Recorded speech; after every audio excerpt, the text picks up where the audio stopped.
I found a cringe Isekai anime that you might like. It's called A Salad Bowl of Eccentrics, and there's a lot to say about this Isekai, let me tell you what. Pretty much, it takes place in Japan with a really poor detective named Sosuke. And Sosuke is just trying to make money, make ends meet, you know. And then one day he's tailing a perp as a detective, and just this little girl, Sarah, pops out of the sky. And she's a princess from another world.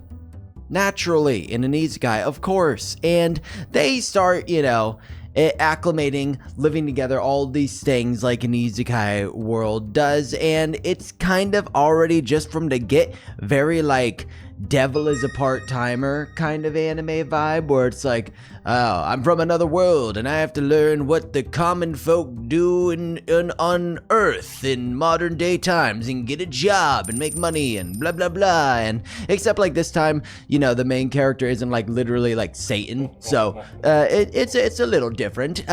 Anyway, so Sarah starts finding how to go about making money, how to go about being just a normal everyday person and not a princess that can literally just obliterate anything with like the flick of her wrist, okay? Because she like has like explosion spells, she can turn invisible, her power scaling is insane. Like, I don't really understand. Like, one of the first scenes is her just like destroying a playground by just going like boop, and then it's just gone, just committed a crime, no big deal.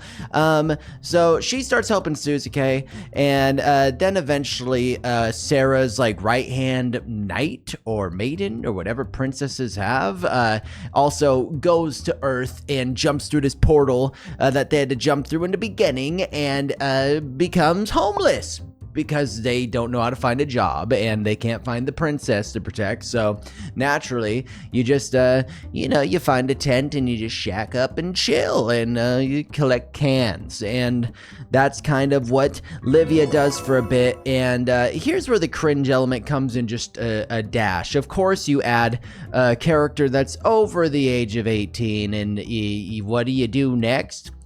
Show the ass, you just start giving the neckbeard, the gooner content, and make Livia just the mature rated character. Whatever, she's hot, I get it. So I will say, even though there is very like quickly the cringe elements where it's like, why did we need a scene of her bathing in the river? We didn't. Why do we need a scene of her changing into like very skimpy clothes? We didn't. But the best part, at least about Livia's arc from the get, is that Livia has to go about just being a normal person, right? And was once like this very like prestigious knight that defended a princess, but now they take up jobs like they go from being homeless to working at a hostess club, which is pretty funny. They go to then being like taken in by like a religious cult, which is also pretty funny and wacky and strange. So I will say that is pretty enjoyable to watch. And then Sarah also, when doing this detective work with Suzuki, there's a scene where they have to go like check on this like couple this woman that's supposedly cheating on their husband, and they go and take pictures of them, and they see them getting raw dogged, and they're obviously traumatized because they're like 13 and probably have never seen this thing. But then Sarah goes on to kind of like have this arc where they're a bit like raunchier and like foul mouthed, and they say like this term fap worthy like multiple times throughout the anime, and it's kind of funny. It's cursed and unhinged, which for me, here's the thing. With isekai, we all know isekai most of the time are not that good. They're not that inventive. They're just kind of weird and wacky.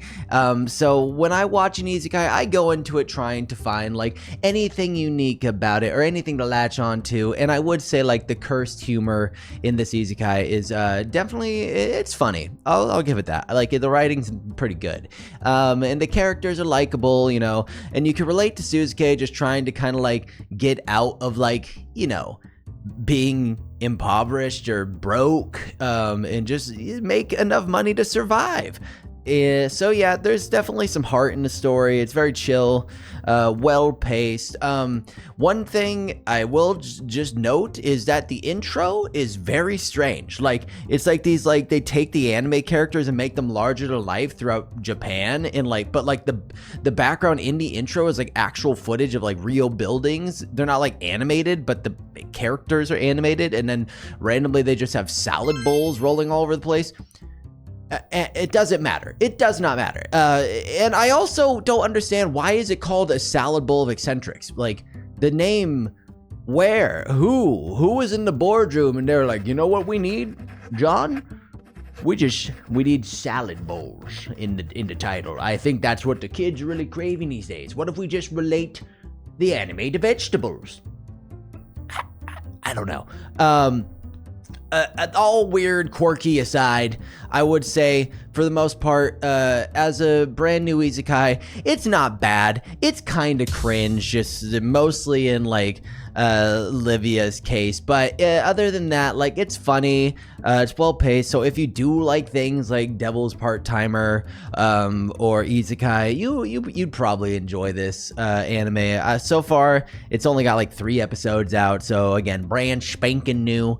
There's other weird, wacky characters like religious leaders and divorce agents and really intense lawyers that for some reason look like they're 10 years old. I don't know. I don't need to explain an isekai to you.